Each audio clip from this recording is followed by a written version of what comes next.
My beloved brothers and sisters in Islam, we are approaching a day so powerful, so filled with history, that even the skies weep for what it witnessed. The day of Ashura, the 10th of Muharram, is not just a date on the Islamic calendar. It is a day that connects the story of Musa and his triumph over tyranny, and the painful martyrdom of the beloved grandson of our Prophet Muhammad, Imam Hussain. But what did the Prophet really teach us about this day? Let's go back to the roots, to the lessons, to the wisdom. The day of Ashura, the 10th of Muharram, is a day that carries deep weight and meaning for the Muslim Ummah. It's a day that speaks of divine victory, prophetic connection, and painful sacrifice. It is not a day to be overlooked or misunderstood, but rather a moment in time that calls every believer to reflection, humility, and action. When the Prophet Muhammad later migrated to Medina, he found the Jewish community observing fast on the 10th of Muharram. Curious and always guided by knowledge, the Prophet later asked them about it. They explained that it was a significant day, the day when Allah saved Prophet Musa and the children of Israel from the tyranny of Pharaoh. As a sign of gratitude to Allah, Musa fasted on that day. Upon hearing this, the Prophet said, "We have more right to Musa than they do." And he fasted that day and encouraged the Muslims to fast as well. This moment is profound in many ways. Firstly, it connects the Ummah of Muhammad with the Ummah of the prophets who came before. It shows that Islam is not a break from previous revelations but a continuation and completion. It reaffirms the brotherhood of the prophets and the unity of their message, to worship Allah alone and to live righteously. The Prophet did not reject the practice just because it was done by others. Rather, he saw the truth in it, adopted it, and taught it, showing us the importance of recognizing what is right, no matter who brings it. But the Prophet also added an important detail the following year. He said, "If I live till the next year, I will fast on the 9th as well," to distinguish the Muslim practice from that of the Jews. This teaches us an essential Islamic value, maintaining our unique identity as an ummah. While we acknowledge and respect the righteous acts of those before us, we do not mimic without purpose. Our practices are guided by the Sunnah, marked with clarity and balance. The fasting on Ashura has a deep reward. The Prophet said that fasting on this day expiates the sins of the previous year. Imagine that. A single day of fasting, done sincerely for the sake of Allah, wiping away a year's worth of minor sins. That is the mercy of Allah upon us, an opportunity to cleanse, renew, and return to Him with a clean heart. Yet Ashura is not only remembered for the fasting of Musa and the gratitude of prophets. It also holds one of the most tragic events in the history of Islam. The martyrdom of Hussein ibn Ali, the beloved grandson of the Prophet, in the plains of Karbala. On that same 10th of Muharram, Hussein stood with a handful of companions against an army of thousands. He stood not for power, not for revenge, but for truth, for justice, for the integrity of this deen. His death was brutal. The grandson of the Prophet, the leader of the youth of paradise, was mercilessly killed along with his family. It is a moment that should break our hearts, but not in a way that leads to despair or forbidden acts. The pain of Karbala is not meant to be expressed through self-harm or theatrical mourning. The Prophet taught us to beat ourselves or to wail over death. Even when he buried his own son Ibrahim, he said, "The eyes weep, the heart grieves, but we do not say except what pleases our Lord." So what do we take from this day? We fast, not in grief but in gratitude. We remember, not in blame but in reflection. The Prophet was always intentional in what he did. He taught us to approach worship not as a burden, but as an act of love and gratitude. When we fast on Ashura with sincere intentions, we are not just avoiding food and drink. We are feeding our souls, cleansing our hearts, and showing obedience to the one who created us. Moreover, the day of Ashura reminds us that spiritual cleansing is possible. Many of us carry the weight of our past mistakes. We seek ways to start over, to have a clean slate. Fasting on this day gives us hope that no matter what we've done, Allah's mercy is greater. With one sincere act, he can erase an entire year of shortcoming. As believers, we should never underestimate the power of the small but sincere acts. Ashura is a perfect example. One day, one fast, but with immense reward and reflection. It is a day that unites the lessons of the past with the actions of the present, guiding us toward a better future. So as this day approaches, prepare your heart, make the intention. Fast with sincerity.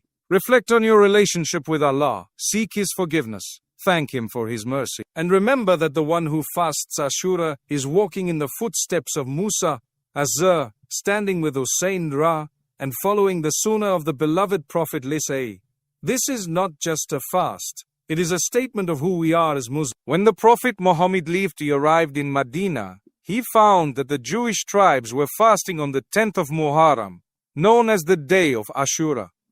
Out of his concern for understanding, and his nature to seek wisdom and purpose behind every action, he inquired as to why they were fasting. They responded that this was the day Allah had saved Prophet Musa and the children of Israel from the tyranny and oppression of Pharaoh, and so Musa fasted in gratitude to Allah.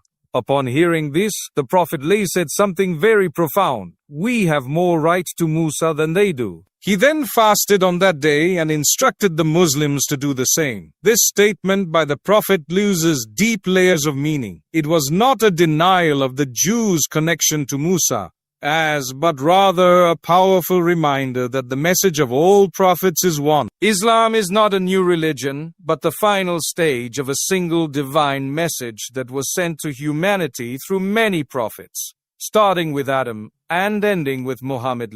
When the Prophet said, "We have more right to Musa," he was claiming a spiritual inheritance and affirming the unity of divine revelation. He was saying, "We, the followers of the last messenger, are the rightful heirs of the message of all previous prophets.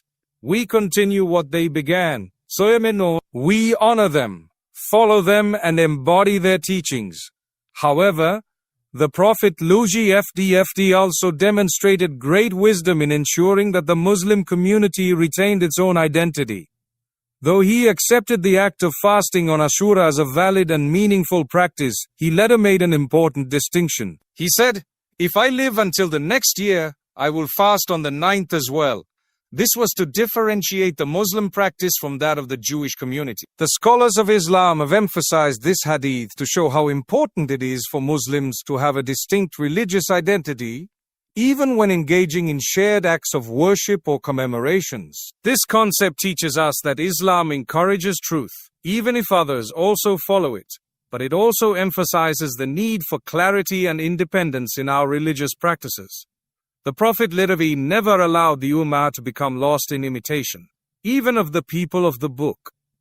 He always sought to strike the balance between recognizing common truth and preserving the uniqueness of Islamic guidance. This balance is what makes Islam dignified.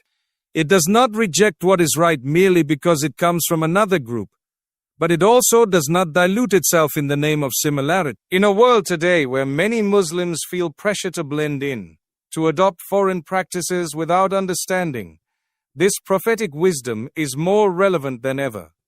Our beloved Prophet taught us not to follow others blind. He showed us that our religion has its own principles, its own way of life, and its own expressions of worship. And so, even though the Jews fasted on the 10th, the Prophet said that we should fast the 9th as well, or even the 11th, to be different in practice while honoring the same history. This is not about arrogance or superiority, it is about clarity. Muslims are called to be clear in who they are. When you fast on Ashura, you're not just following a tradition, you're making a statement. You're saying, "I am part of the legacy of the Prophet. I follow the example of Musa, and I follow the perfected path of Muhammad. I honor those before me, but I walk a path that has been completed and sealed with truth." It also teaches us that Muslims are not isolated or disconnected from other faiths. We share common stories, common values, and even common practices. But our role is to live these values through the light of the final revelation. We don't borrow blindly, nor do we reject blindly. We discern, we evaluate, we follow the Quran and Sunnah. So the Prophet's response to the fasting on Ashura wasn't just about one day of worship. It was a masterclass in how to live as Muslims in a multi-faith world. Respectful, informed, but confident and unique. He taught us that our religion is not reactionary, but intentional. We do not imitate simply because others do it. We act upon knowledge, and we preserve our identity even in shared practices. Fasting the 9th and 10th of Muharram is a beautiful way to honor both the legacy of Musa and the guidance of the final prophet letter D. It is a sign of our connection to the past and our obedience in the present. It is a lesson in faith, wisdom and identity, all in one simple but profound act of worship. The day of Ashura is remembered not only for the fasting of Prophet Musa, being the deliverance of Bani Israel, but also for one of the most tragic and heart-wrenching events in Islamic history, the martyrdom of Imam Hussain ibn Ali Ra, the beloved grandson of the Prophet Muhammad (FD). It was on the 10th of Muharram, in the scorching plains of Karbala, that Hussein Ra, along with his small group of loyal companions and family members, stood against an army of thousands. He knew he would not survive. He knew the odds were overwhelming. But he also knew that truth must never be surrendered to tyranny. Hussein Ra was not seeking power, position, or wealth. He was not waging war for political dominance. He was standing up for principles. He was refusing to give legitimacy to a corrupt and unjust rule that sought to distort the teachings of Islam. In doing so, he carried the prophetic legacy of justice, integrity, and unwavering submission to Allah. He chose to die with honor, rather than live with humiliation under the rule of someone who represented the exact opposite of what his grandfather, the Prophet Muhammad (FD), stood for. This event deeply wounded the Ummah. The grandson of the Prophet Elisha, the leader of the youth of paradise, was not only killed, but brutally so. His family was taken captive. The very household that the Prophet later used to rise for, that he loved dearly, was subjected to humiliation and pain by people who claimed to be Muslims. This contradiction is one of the darkest stains in the history of the Ummah. It's a moment that calls not just for sadness, but for deep reflection. But while the pain of Karbala is undeniable, the response to it must remain within the boundaries set by the Prophet (FD). Islam does not teach us to mourn through self-harm, or to perform dramatic rituals that contradict the dignity and discipline of our faith. The Prophet lived in every moment of grief he experienced. Whether it was the death of his beloved wife, Khadija Ra, his uncle Hamza Ra, or his infant son Ibrahim, he always maintained composure, patience, and submission to Allah's will. He wept, yes. His heart grieved, yes. But he never went beyond what was pleasing to Allah. He said, "The eyes shed tears and the heart grieves, but we do not say except that which pleases our Lord." This is the way of the believer. Even in sorrow, even in mourning, we stay grounded in our faith. We remember that every soul belongs to Allah, and every soul shall return to Him. The pain of Karbala must therefore drive us not to blame and division, but to reflection and unity. Hussein Ra did not die for one group of Muslims. He did not die to create sects. He died for the truth of Islam. He died for the message of the Prophet (FD). Stand is a symbol of what it means to uphold values when everyone around you is silent. It is a reminder that silence in the face of injustice is itself a form of injustice. It tells us that standing alone for what is right is better than joining the majority in what is wrong. Hussein Ra knew that his actions would cost him his life, but he also knew that his death would awaken the conscience of the Ummah. And so, when we remember Karbala, we must remember it not through rituals of despair, but through actions of faith. Give charity on Ashura. Fast as the Prophet later encouraged. Make dua for the oppressed. Reflect on how you can stand for truth in your own life. Speak against injustice in your community. Show courage and principle in your character. That is how we honor Hussein Ra. He is not just a symbol of grief. He is a symbol of strength, of clarity, of unwavering commitment to Allah. He reminds us that the path of truth is never easy, but it is always worth it. The lesson of Karbala is not just in what was lost, but in what was preserved, the moral compass of Islam, the spirit of sacrifice, the courage to speak truth to power. So on this Ashura, let us not simply recount the events of Karbala. Let us internalize them. Let us embody the spirit of Hussein Ra in our character and in our choices. Let us be people who live by truth, who act with courage, and who never sell their principles for worldly gain. Because that is what Hussein Ra taught us, not through words but through blood, faith and sacrifice. The day of Ashura, the 10th of Muharram, is often misunderstood or misrepresented by various cultural or sectarian practices. For some, it has become a day of theatrical mourning, self-flagellation, or rituals that have no basis in the Sunnah of the Prophet Muhammad there. But Islam, as a religion grounded in divine revelation and prophetic wisdom, does not permit the distortion of its principles through cultural emotion or innovations. Ashura is not a day of harmful rituals, nor is it meant to be a festival of grief. It is a day of deep reflection, sincere worship, and connection to the core values of faith. The Prophet Lisa's never marked the day of Ashura with mourning ceremonies or acts of self-harm. In fact, he was clear in his teachings that Islam prohibits excessive displays of grief and any behavior that harms the body or imitates the practices of the ignorant. When a person experiences loss, Islam teaches them to turn to Allah in patience, to remember the temporary nature of this world, and to make dua for the deceased. Even in the most painful moments of his life, such as the passing of his son Ibrahim, the Prophet wept quietly, expressed sorrow, but never allowed grief to cross the boundaries of what pleases Allah. Unfortunately, over time, many people began practicing rituals on Ashura that were never endorsed by the Prophet-led FDA, nor by his companions. Some beat their chests, cut themselves with blades, or organized dramatic public displays of mourning that are rooted more in emotion than in Islamic guidance. These practices, while often justified as expressions of love for Imam Hussain Ra, actually contradict the very message he lived and died for. Imam Hussain Ra did not sacrifice his life so that people would weep for him generation after generation. He gave his life to uphold the truth of Islam. He stood for justice, for dignity, and for devotion to Allah. None of that includes self-harm, exaggeration in rituals, or division within the Ummah. The tragedy of Karbala is real and painful, but our response must be guided by the prophetic model. The Prophet taught us to mark Ashura, not with lamentation but with fasting, charity, and sincere remembrance of Allah. He said that fasting on this day would expiate the sins of the previous year, a powerful act of purification and renewal. He did not instruct us to gather in mourning rituals, nor did he tell his companions to beat themselves or act out scenes of grief.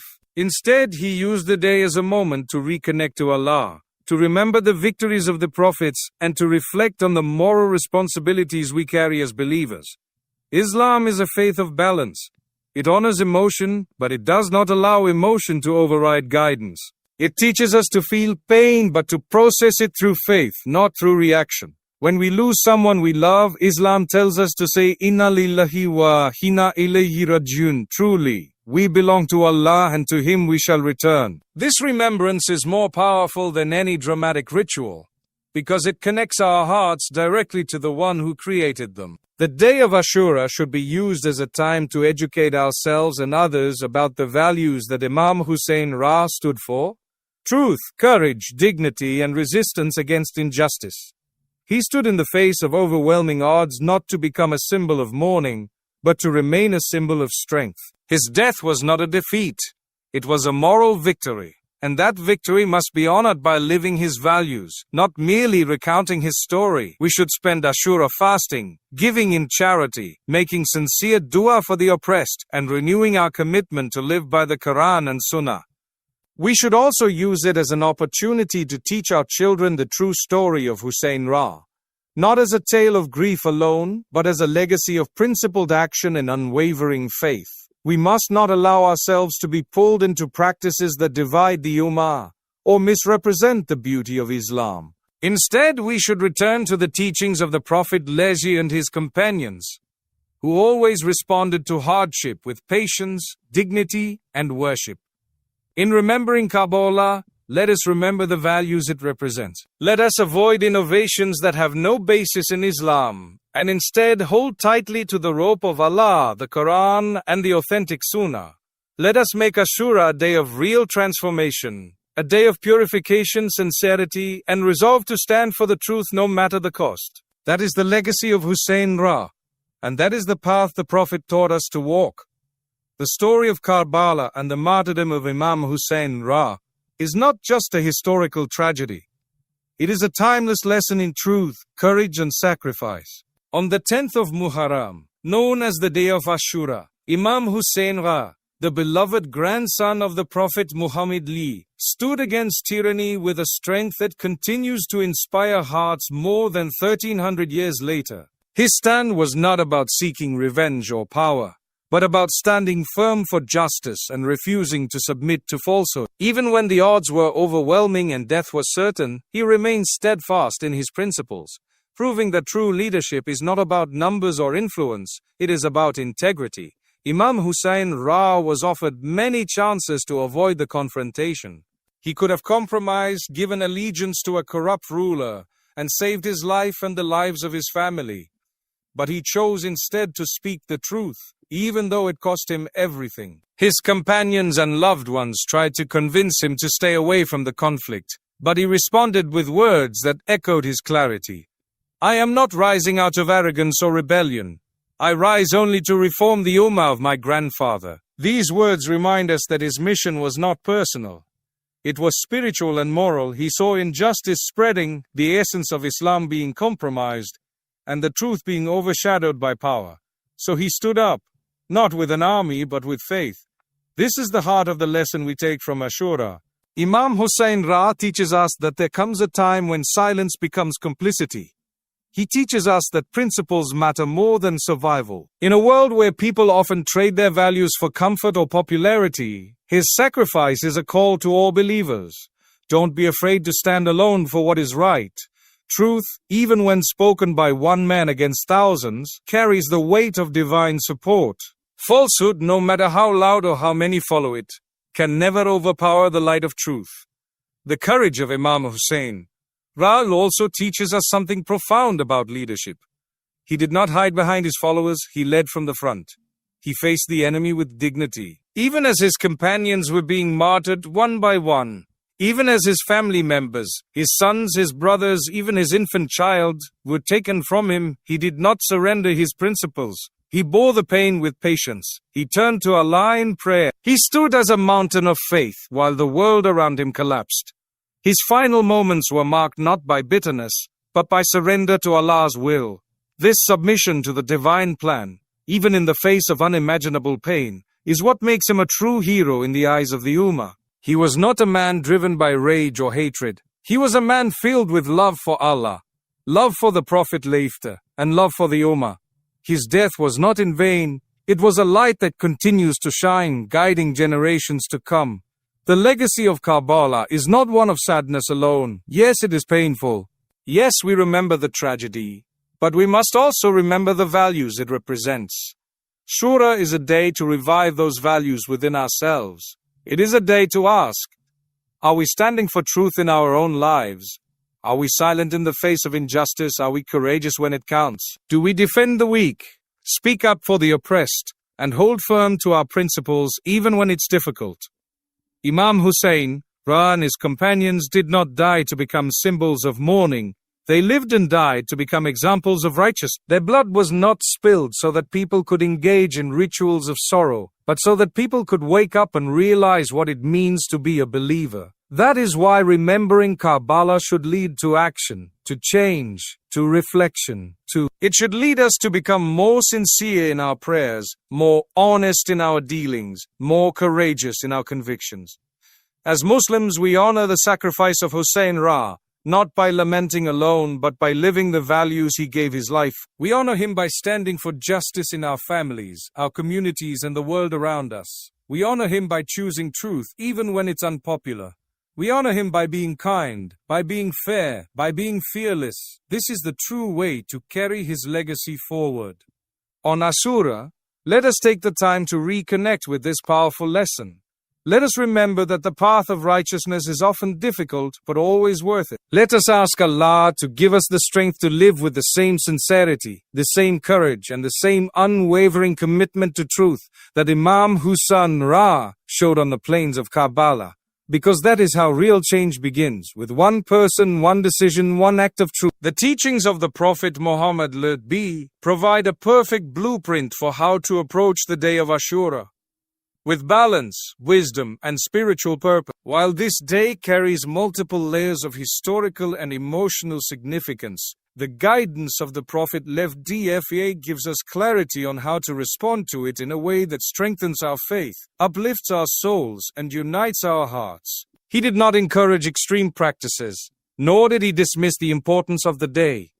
Instead, he offered a path that connects us to worship, sincerity, and reflection without falling into cultural or emotional excess. The Prophet taught us to fast on the day of Ashura, highlighting its connection to Prophet Musa and the victory that Allah gave him and Bani Israel over Pharaoh. He recognized the importance of history and the lessons it carries. But more importantly, he showed us how to respond to it with actions that please Allah. Fasting is not only a symbol of gratitude, but also a form of discipline. Through it, we learn to let go of our worldly attachments for a moment and focus purely on our relationship with our Creator. This fast becomes more than a ritual. It becomes a personal journey of purification and submission. The Prophet was always concerned about the spiritual health of his ummah. When he saw the Jews of Medina fasting on Ashura, he acknowledged the truth in their action, but also made it clear that Muslims should distinguish themselves by fasting a day before or after. This subtle yet powerful decision was full of wisdom. It wasn't about conflict or rejection. It was about preserving the identity of the Muslim community. It was about teaching us that while we respect the legacy of previous prophets, we follow the final guidance revealed through Muhammad. Our faith is complete and our way is unique, not in arrogance but in clarity and purpose. Ashura is also a day that reminds us of the deep pain of Karbala, the martyrdom of Imam Hussain, the noble grandson of the Prophet. But again, the Prophet's sayings guide us in how to respond to that grief. He never instructed us to mourn with exaggerated actions, nor to divide ourselves over the tragedy. He taught us patience, prayer, remembrance of Allah, and adherence to the truth. Islam is a religion that allows us to feel deeply, to grieve, to reflect, but it never encourages us to harm ourselves or to use that grief to fuel division within the ummah.